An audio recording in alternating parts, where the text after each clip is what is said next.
پھر جادوگر کے ساتھ مقابلہ ہوا، جادوگر ایمان لے آئے لیکن فرعون پھر بھی ایمان نہیں لایا، لیکن رات کے اندھیرے کی وجہ سے وہ راستہ بھول گئے اور وہ جلدی جو ہے نا وہ شمال مشرق کی طرف مڑ گئے، جس کے ایک سرے کی پر یمن کی بندرگاہ عدن واقع ہے اور دوسرے سرے کی پر اسرائیل کی بندرگاہ ایلا واقع ہے۔ سارے قصے کو تفصیل کے ساتھ بیان کرنا یہ قرآن مجید کا اسلوب اور موضوع نہیں ہے۔ نحمدہ و نصلی و نسلم علی رسولہ الکریم۔ اعوذ باللہ من الشیطان الرجیم، بسم اللہ الرحمن الرحیم۔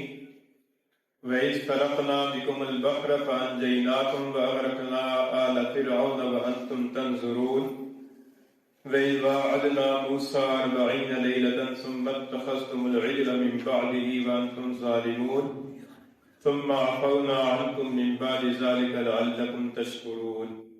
صدق اللہ العلی العظیم۔ وَإِذْ فَرَقْنَا بِكُمُ الْبَحْرَ، اور جب ہم نے پھاڑا تمہارے لیے سمندر کو، فَأَنْجَيْنَاكُمْ، سو ہم نے تمہیں نجات دی، وَأَغْرَقْنَا آلَ فِرْعَوْنَ، اور فرعون کے لوگوں کو ہم نے غرق کر دیا، وَأَنْتُمْ تَنْظُرُونَ، اور تم دیکھ رہے تھے۔ وَإِذْ وَاعَدْنَا مُوسَىٰ 40 لَيْلَةً، اور جب ہم نے وعدہ ٹھہرایا موسیٰ علیہ السلام سے 40 راتوں کا، ثُمَّ اتَّخَذْتُمُ الْعِجْلَ مِنْ بَعْدِهِ، پھر تم نے بچھڑے کو معبود بنا لیا ان کے بعد، وَأَنْتُمْ ظَالِمُونَ، اور تم ظلم کرنے والے تھے، ثُمَّ عَفَوْنَا عَنْكُمْ مِنْ بَعْدِ ذَلِكَ، پھر ہم نے درگزر کر دیا تم سے اس کے بعد، لَعَلَّكُمْ تَشْكُرُونَ، تاکہ تم شکر ادا کرو۔ پچھلی آیت کریمہ میں اس بات کا بیان تھا کہ فرعون اور اس کے کارندے بنی اسرائیل والوں کی پر سخت مظالم ڈھاتے تھے اور ان کو سخت تکلیف پہنچاتے تھے، ان کے بچوں کو ذبح کر دیتے تھے، اور اس سلسلے کے اندر ان کے لیے ان کے رب کی طرف سے ایک عظیم اور بڑی آزمائش تھی۔ اور ان آیات کریمہ کے اندر اللہ تعالیٰ نے بنی اسرائیل کی پر جو فرعونیوں سے نجات عطا فرمائی اس کا اجمالی طور پر تذکرہ فرماتے ہیں۔ قرآن مجید کا اسلوب یہ ہے، قرآن مجید قصوں کے ضروری اجزاء کو نقل کرتا ہے، سارے قصے کو تفصیل کے ساتھ بیان کرنا یہ قرآن مجید کا اسلوب اور موضوع نہیں ہے۔ حضرت یوسف علیہ السلام کا قصہ تفصیل اور ترتیب کے ساتھ بیان کیا گیا ہے، اور باقی جو باقی اقوام کے قصے ہیں یا پیغمبروں کے قصے ہیں تو ان میں سے ضروری اجزاء کو اللہ تعالیٰ نے بیان فرمایا ہے۔ چنانچہ یہ جو پچھلی آیت کریمہ کے اندر بچوں کی ذبح کرنے کا واقعہ ہے، یہ اس زمانے کے اندر یہ شروع ہو گیا تھا جب کہ حضرت موسیٰ علیہ السلام کی ابھی تک ولادت ہی نہیں ہوئی تھی۔ حضرت موسیٰ علیہ السلام کی ولادت کو روکنے کے لیے، اس خطرے سے بچنے کے لیے فرعون نے بچوں کو ذبح کرانا شروع کر دیا۔ اور یہ جو اس آیت کریمہ کے اندر سمندر کو پھاڑنے کا ذکر ہے، یہ واقعہ بہت سالوں کے بعد پیش آیا۔ چنانچہ حضرت موسیٰ علیہ السلام کی ولادت ہوئی، پھر حضرت موسیٰ علیہ السلام بڑے ہوئے، 40 سال کی عمر میں عموماً پیغمبری ملتی ہے، پھر نبوت ملی۔ اس کے بعد حضرت موسیٰ علیہ السلام نے فرعون کو جا کر دعوت دی، اور اس نے دعوت کو قبول نہیں کیا بلکہ ڈھیل حجت کی، اور پھر حضرت موسیٰ علیہ السلام نے معجزات دکھائے، ان معجزات کو اس نے جادو قرار دیا، پھر جادوگروں کو مقابلے کے لیے بلایا، پھر جادوگر کے ساتھ مقابلہ ہوا، جادوگر ایمان لے آئے لیکن فرعون پھر بھی ایمان نہیں لایا۔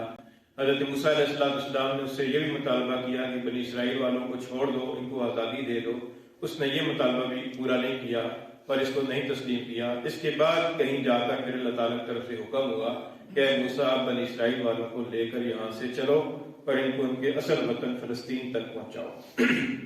چنانچہ کئی سالوں کے بعد پھر یہ واقعہ پیش آیا، اور اللہ تعالیٰ کے حکم سے حضرت موسیٰ علیہ السلام نے بنی اسرائیل والوں کو حکم دیا اور وہ راتوں رات ان کو لے کر چلے، یعنی ایک رات کے اندر یہ طے کیا کہ اس رات کے اندر یہاں سے نکلنا ہے اور اپنے اصلی وطن فلسطین کی طرف جانا ہے۔ تو وہ رات طے کر لی، اور پھر اس کے بعد بنی اسرائیل والوں کو لے کر حضرت موسیٰ علیہ السلام رات کے وقت نکلے۔ یہ دوسری جگہ پر تفصیلات موجود ہیں، اللہ تعالیٰ نے ارشاد فرمایا کہ اے موسیٰ میرے بندوں کو راتوں رات لے کر نکلو. تو پھر اس کے بعد حضرت موسیٰ علیہ السلام رات کے وقت نکلے اور سارے بنی اسرائیل والے، ظاہر ہے کہ وہ کافی تعداد میں تھے، لاکھوں کی تعداد میں تھے، ان بنی اسرائیل والوں کا ایک بڑا لشکر تھا، ان کو لے کر نکلے. اور پھر آگے چل کر جو ہے نا وہ راستے میں سمندر آ گیا، جس کا ذکر اس آیت کریمہ میں ہے. فَإِذْ فَرَقْنَا بِكُمُ الْبَحْرَ، کہ جب ہم نے پھاڑ دیا تمہارے لیے سمندر کو. یہ سمندر کون سا ہے؟ قرآن مجید نے اس کی تعیین نہیں کی، اور قرآن مجید ایسی چیزوں کی تعیین نہیں کرتا کیونکہ سمندر کوئی بھی ہو، بس اللہ کی مخلوق ہے، کوئی سا بھی سمندر ہو سکتا ہے. البتہ تاریخی اعتبار سے اور جغرافیائی اعتبار سے اگر دیکھا جائے تو جہاں سے حضرت موسیٰ علیہ السلام بنی اسرائیل کو لے کر نکلے ہیں اور جس طرف جانا تھا، تو راستے میں جغرافیائی اعتبار سے کون سا سمندر پڑتا ہے، تو علماء کرام نے تصریح فرمائی ہے کہ وہ ایک ہی سمندر ہے جس کو بحیرہ احمر کہا جاتا ہے، اور اس کو بحیرہ قلزم بھی کہا جاتا ہے، کہ جس کے ایک سرے کی پر یمن کی بندرگاہ عدن واقع ہے اور دوسرے سرے کی پر اسرائیل کی بندرگاہ ایلا واقع ہے. تو فرمایا کہ یہ عدن اور ایلا کے درمیان کا جو سمندر ہے جس کو بحیرہ احمر کہا جاتا ہے، اور کافی لمبا چوڑا سمندر ہے، لمبائی کے اندر ہے. اور اسی بحیرہ احمر کی تشبیہ دیتی ہوئے حضور صلی اللہ علیہ وسلم نے ارشاد فرمایا کہ میرا حوض جو ہے یہ ایلا سے لے کر عدن تک ہے. یعنی حضور صلی اللہ علیہ وسلم نے فرمایا کہ میرا جو حوض کوثر ہے وہ ایلا سے لے کر عدن تک اتنا لمبا چوڑا ہے. تو یہ بحیرہ احمر تھا. یہ بحیرہ احمر جو ہے نا وہ کافی لمبا چوڑا سمندر ہے، اور اوپر جا کر شمال کی طرف جہاں پر حضرت موسیٰ علیہ السلام اور بنی اسرائیل والوں کا اس دریا کے ساتھ سامنا پیش آیا، تو وہ وہاں پر جا کر یہ دو شاخہ ہو جاتا ہے، یعنی دو شاخوں کے اندر منقسم ہو جاتا ہے. تو اس کا جو پارٹ ہے وہ بھی نسبتاً کم چوڑا رہ جاتا ہے. تو اس علاقے کے اندر حضرت موسیٰ علیہ السلام اور بنی اسرائیل والے وہاں پہنچے. یہ وہاں پر پہنچے کیسے؟ کیونکہ رات کا وقت تھا اور اس زمانے کے اندر اس طرح کی لائٹیں نہیں تھیں اور نہ راستے بنے ہوئے تھے. حضرت موسیٰ علیہ السلام اور بنی اسرائیل والے ایک اندازے کے ساتھ چل رہے تھے، اور ان کا اندازہ یہ تھا کہ ویسے تو چلنا چاہیے تھا شمال کی طرف کافی آگے جا کر، تو وہ خشکی کا راستہ ہے جہاں پر وہ ایلا کی بندرگاہ ہے، وہاں پر وہ سمندر ختم ہو جاتا ہے، اور خشکی سے کراس کر کے ادھر جانا تھا صحرائے سینا میں. لیکن رات کے اندھیرے کی وجہ سے وہ راستہ بھول گئے اور وہ جلدی جو ہے نا وہ شمال کی مشرق کی طرف مڑ گئے. اور جب مشرق کی طرف مڑ کر کافی آگے چل کر گئے تو آگے دیکھا کہ سمندر ہے. تو وہاں پر دوسری جگہ پر اللہ تعالیٰ نے فرمایا ہے کہ جب بنی اسرائیل والوں نے سمندر کو دیکھا تو یہ کہنے لگے کہ یا موسیٰ انا لمدرکون، اے موسیٰ ہم تو پکڑے گئے، ہم تو اب پکڑے گئے کہ آگے سمندر آ گیا، اب آگے کہاں جائیں گے، اور پیچھے فرعونیوں کو پتہ چلے گا تو پیچھا کرتے ہوئے پہنچ جائیں گے. دوسرے مقام پر موجود ہے کہ فرعون اپنے لاؤ لشکر کو لے کر خود قیادت کرتے ہوئے بنی اسرائیل والوں کے پیچھے نکلا اور اشراق کے وقت میں ان کو جا لیا. مشرکین کا لفظ قرآن مجید کے اندر دوسری جگہ پر آیا، مشرکین نقطوں والے کاف کے ساتھ. ایک تو مشرکین وہ دوسرا لمبا کاف ہوتا ہے نا جس کا معنی شرک کرنے والے، یہ مشرکین اشراق سے یعنی اشراق کے وقت میں ان کو جا کر پا لیا. تو ادھر جو ہے نا وہ فرعون اپنے لاؤ لشکر کے ساتھ ان کے پیچھے پہنچ گیا اور آگے سمندر ہے، اب نہ آگے جا سکتے ہیں نہ پیچھے مڑ سکتے ہیں. تو بنی اسرائیل والوں نے گھبرا کر کہا کہ موسیٰ انا لمدرکون، کہ اے موسیٰ ہم تو پکڑے گئے. حضرت موسیٰ علیہ السلام نے اللہ تعالیٰ کی ذات پر بھروسہ کر کے فرمایا کہ کلا، ہرگز نہیں، ان معی ربی سیہدین، میرے ساتھ میرا رب ہے، مجھے راہ دے گا. چنانچہ اللہ تعالیٰ کی طرف سے حکم ہوا کہ موسیٰ اپنی لاٹھی سمندر کی پر مارو. حضرت موسیٰ علیہ السلام نے لاٹھی سمندر کی پر ماری، اس کے نتیجے کے اندر سمندر پھٹ گیا اور پانی جو ہے نا وہ دائیں بائیں دیواروں کی طرف کھڑا ہو گیا، پہاڑوں کی طرح. دوسری جگہ پر اللہ تعالیٰ نے فرمایا کہ وہ سمندر کے اندر پانی ایسے کھڑا ہو گیا کالطود العظیم، جیسا کہ بڑے بڑے تودے ہوتے ہیں. اس طریقے سے ان برفوں کے بلاک کی صورت کے اندر پانی دائیں بائیں کو جم گیا اور کھڑا ہو گیا، اور درمیان میں خشک راستے بن گئے، اور راستے بھی 12 بن گئے جتنے 12 قبیلے تھے. تو اللہ تعالیٰ نے یہ فرمایا، معجزہ دکھایا حضرت موسیٰ علیہ السلام کے ہاتھ پر. بنی اسرائیل والوں کو حضرت موسیٰ علیہ السلام نے فرمایا کہ اس کے اندر چلو. وہ چلنا شروع ہو گئے اور ان کے پاؤں کے تلوے بھی بھیگے نہیں، اور خشکی کے ساتھ بالکل اطمینان کے ساتھ وہ دوسرے کنارے پر پہنچ گئے. اور ادھر جب وہ فرعون اپنے لاؤ لشکر کو لے کر پہنچا تو اس نے دیکھا کہ یہ راستہ خشک بنا ہوا ہے، تو اس نے بھی بنی اسرائیل والوں کے پیچھے اپنے لشکر کو بنا دیا. جب وہ سارا اس کا لشکر سمندر کے اس بیچ کے اندر آ گیا، اس کے پیٹ میں آ گیا، تو اللہ تعالیٰ کی طرف سے پانی کو چلنے کا حکم ہو گیا اور پانی موجوں سمیت چلنا شروع ہو گیا اور اس کے نتیجے کے اندر وہ سارے جو ہے نا وہ غرق ہو گئے فرعون سمیت۔ اور پھر وہاں پر ان کی جو لاشیں تھیں وہ بنی اسرائیل والوں نے دوسرے کنارے پر کھڑے ہو کر وہ دیکھ رہے تھے اور انہوں نے اپنے دشمنوں کی لاشوں کو پانی کے اوپر تیرتے ہوئے دیکھ لیا، اور یہ نظارہ ان کو اس لیے کرایا گیا، صدیوں تک وہ فرعون کی وہ غلامی کے اندر رہے تھے، اور صدیوں کے ساتھ رہنے کے نتیجے کے اندر ان کے ذہنوں کے اندر فرعون اور فرعونیوں کا بڑا وہ ایک رعب اور بڑا ایک دبدبہ بیٹھا ہوا تھا۔ تو اگر ان کو دکھایا نہ جاتا نا دشمنوں کی ہلاکت کا منظر، تو ہو سکتا ہے کہ وہ یقین ہی نہ کرتے کہ یہ فرعون بھی غرق ہو سکتا ہے، یہ کیسے ہو سکتا ہے۔ تو اس لیے اللہ تعالیٰ نے ان کو وہ نظارہ دکھایا تاکہ وہ اپنی آنکھوں سے دیکھ کر مشاہدے کے ساتھ یقین کر لیں کہ ہاں واقعی ہمارا دشمن اپنی فوجوں سمیت جو ہے نا وہ غرق اور تباہ ہو چکا ہے۔ اس بات کا اللہ تعالیٰ نے یہاں پر ذکر فرمایا کہ فرقنا بکم البحر، کہ جب ہم نے پھاڑ لیا تمہارے لیے سمندر کو، یعنی پھاڑ لیا یعنی اس کو جدا جدا کر دیا پانی کو، فانجیناکم، سو ہم نے تمہیں نجات دی، واغرقنا آل فرعون، اور فرعون والوں کو ہم نے غرق کر دیا، ڈبو دیا، وانتم تنظرون، اور تم دیکھ رہے تھے۔ اچھا، یہ یہاں سے گزر کر پھر آگے صحرائے سینا میں داخل ہوئے۔ صحرائے سینا جو ہے نا یہ ایک بہت بڑا صحرائی میدان ہے جس کے تین طرف جو ہے نا وہ پانی ہے اور چوتھی طرف کا راستہ خشکی کا راستہ ہے، اس لیے اس کو جزیرہ نما سینا بھی کہتے ہیں، جزیرہ نما سینا، اور اس کو صحرائے سینا بھی کہا جاتا ہے۔ اور اسی صحرائے سینا کے اندر کوہ طور واقع ہے کہ جہاں پر حضرت موسیٰ علیہ السلام نے جا کر کے اعتکاف فرمایا تھا۔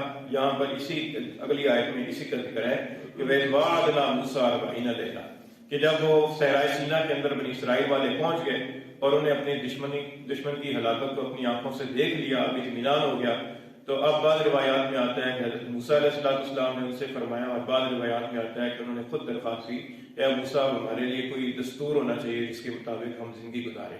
اور حضرت موسیٰ علیہ السلام نے بھی فرمایا کہ اب اللہ تعالیٰ کے احکام کے مطابق زندگی گزارنا، آزادانہ طریقے سے ہمیں گزارنا چاہیے۔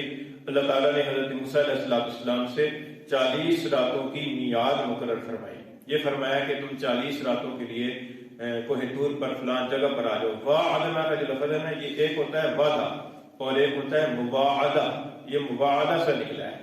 مواعدہ کا مطلب یہ ہوتا ہے کہ کسی جگہ، کسی خاص جگہ پر، کسی خاص وقت میں کسی سے ملاقات کا وعدہ کرنا، کہ فلان جگہ پر فلان وقت پر میں اور آپ ملیں گے، اس کو مواعدہ کہا جاتا ہے۔ تو اللہ تعالیٰ نے حضرت موسیٰ علیہ السلام سے وعدہ لیا کہ فلاں پہاڑ کے پاس اور فلاں وقت کے اندر آپ نے آنا ہے۔ تو یہ 40 راتوں کا وعدہ حضرت موسیٰ علیہ السلام سے اللہ تعالیٰ نے لیا۔ دوسری جگہ پر موجود ہے کہ ہم نے 30 راتوں کا وعدہ لیا اور پھر 10 راتیں مزید کر لی۔ اس کی تفصیل یہ آتی ہے کہ 30 راتیں حضرت موسیٰ علیہ السلام آ رہے ہیں۔ 30 راتوں سے مراد صرف راتیں نہیں ہیں بلکہ دن بھی شامل ہیں۔ جیسے کہا جاتا ہے نا کہ 10 رات کا اعتکاف کیا ہے تو اس کے اندر دن بھی شامل ہوتے ہیں۔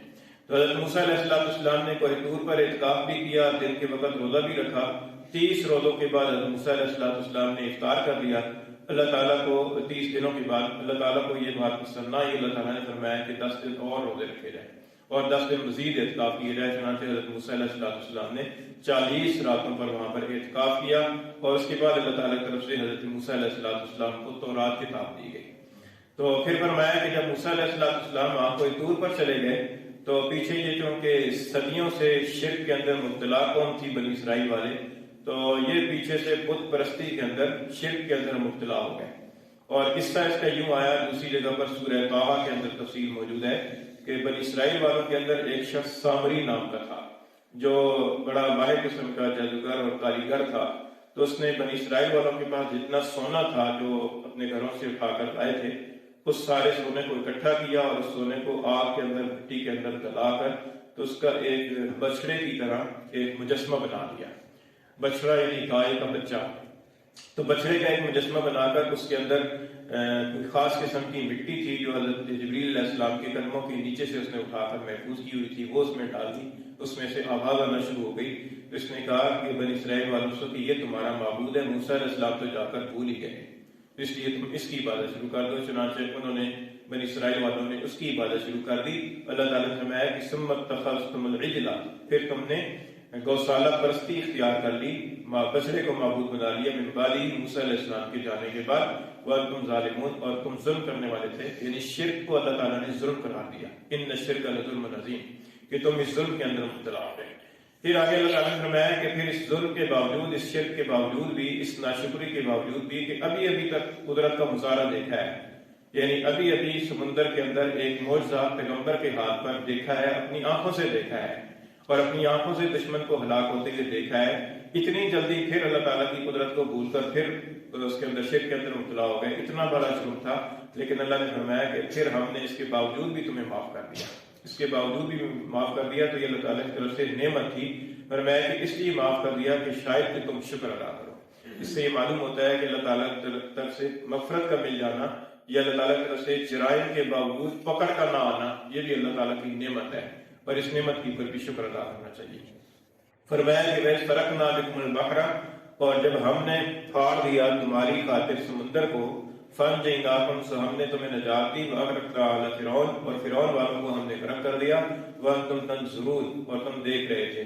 وَإِذْ وَعَدْنَا مُوسَىٰ 40 لَيْلَةً، اور جب ہم نے وعدہ لیا موسیٰ علیہ السلام سے 40 راتوں کا. ثُمَّ اتَّخَذْتُمُ الْعِجْلَ مِن بَعْدِهِ، پھر تم نے بچڑے کو معبود بنا لیا اس کے بعد. وَأَنْتُمْ ظَالِمُونَ، اور تم ظلم کرنے والے تھے. ثُمَّ عَفَوْنَا عَنْكُم مِّن بَعْدِ ذَلِكَ، پھر ہم نے درگزر کر دیا تم سے اس کے بعد. لَعَلَّكُمْ تَشْكُرُونَ، تاکہ تم شکر ادا کرو.